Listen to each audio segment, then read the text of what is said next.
Beth, we should go.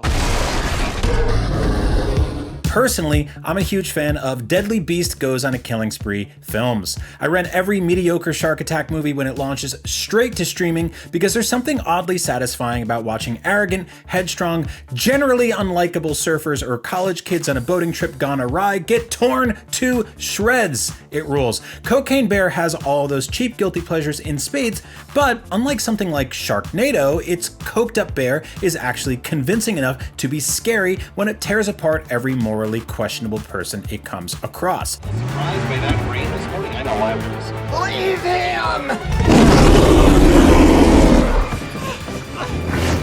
him! So yes, Cocaine Bear is a very stupid movie. You probably guessed that from the pitch. A bear finds cocaine in the woods, eats it, and then very bad things happen. So it shouldn't surprise you that this isn't a thinking person's film, nor should it be. It's a movie called Cocaine Bear. What is surprising though is how well it works, assuming you can meet it on its ridiculous terms. Now, the real life story of an American black bear who ingested 75 pounds of cocaine in 1985 after a drug drop gone bad ended in the bear's instant death. Obviously. I mean, in reality, bears can't really handle 75 pounds of cocaine. Pretty much nobody can.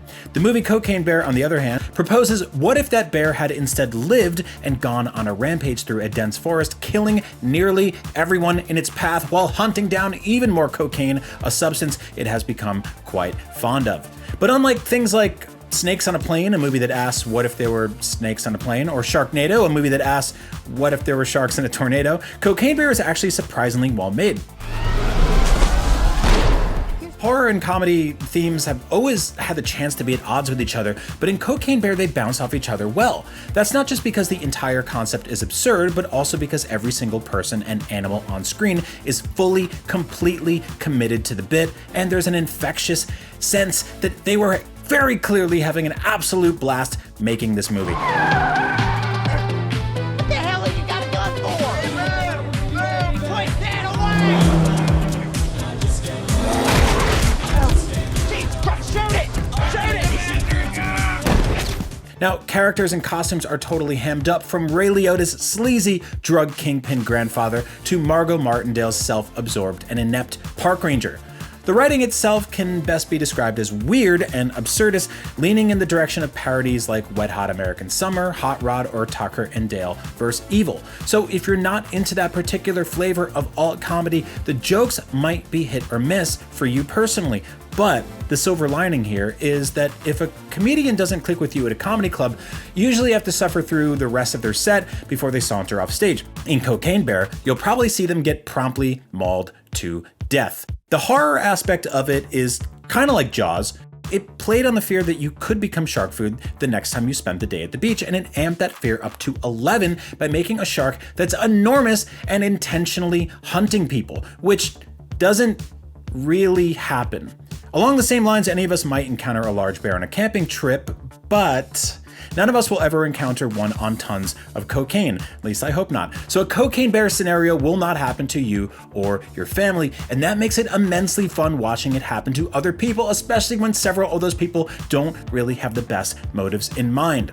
It's established early on that Cocaine Bear is very much not against brutally mauling or killing any of its characters in insane ways, and that the titular bear is an unstoppable killing machine. It's huge, fast, able to climb trees, knock down doors, or leap dozens of feet into the air to get what it wants. The bear itself was designed and animated by Weta FX, the New Zealand-based digital effects studio behind things like Lord of the Rings and Avatar, so suffice to say, it looks and moves incredibly realistically.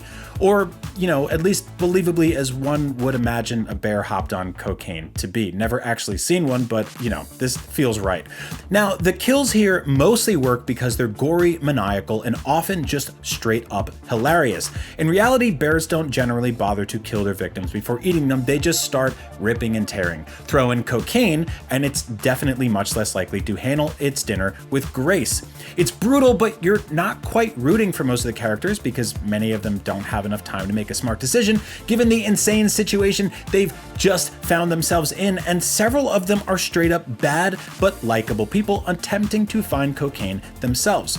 You're also not quite rooting for the bear because it's a violent animal who finds cocaine, finds out it loves cocaine, and goes on a warpath to find more cocaine.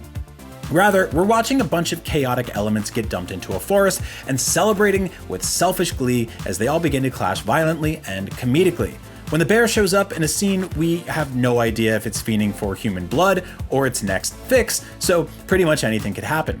Now, cocaine is basically scattered everywhere in this movie, which seems crazy, but it kind of was back then. It was the mid-80s. Most of your favorite movies and music from that era were fueled almost entirely by small mountains of that white, powdery substance, so even if you personally have a hard stance against the drug, I don't mess with it myself, just by being a fan of those things, you're basically a byproduct of secondhand smoke. Or secondhand coke, I guess. There's not really a message here because Cocaine Bear doesn't overly romanticize cocaine or sternly denounce it. Beyond the fact that in this movie, doing a line, or I guess eating a kilo, is the equivalent of teens having sex in a slasher film. Rather, it uses cocaine as an ingredient that, when dumped liberally on a scene, causes everyone that interacts with it to become frenetic, obsessive, and insane. It's kind of like when Kamek the Magic Koopa waves a magic wand over a boss fight in Super Mario, or blood rains from the ceiling in the nightclub scene in Blade. The bear f***ing did cocaine. Cocaine Bear celebrates its nonsensical story, gives its characters and its bear plenty to chew on, provides a script with jokes that mostly land and kills that frequently delight, and gives us exactly and specifically what we signed up for. Now, I hesitate to say you should shut off your brain and enjoy this movie as much as I did, because I think that exercise is mostly thrown around to excuse truly bad films, or, so bad they're good films, and I don't believe that Cocaine Bear is either of those things. It's a great horror comedy about a bear that eats cocaine. Probably the best we'll ever get about such an inherently ridiculous premise. Now, this is where you come in. If you're the kind of person who can buy into this insane idea and enjoy it for precisely what it's presenting itself as, you'll probably have a great time. It's gory, fun as hell, and packed with hilarious, grotesque kills and over-the-top characters, and at 90-ish minutes, it's paced near perfectly and never overstays its welcome or overdoses on the joke. Oh man, you. For more reviews of animal movies, drug movies, and animals on drug movies, keep your nostrils down on IGN.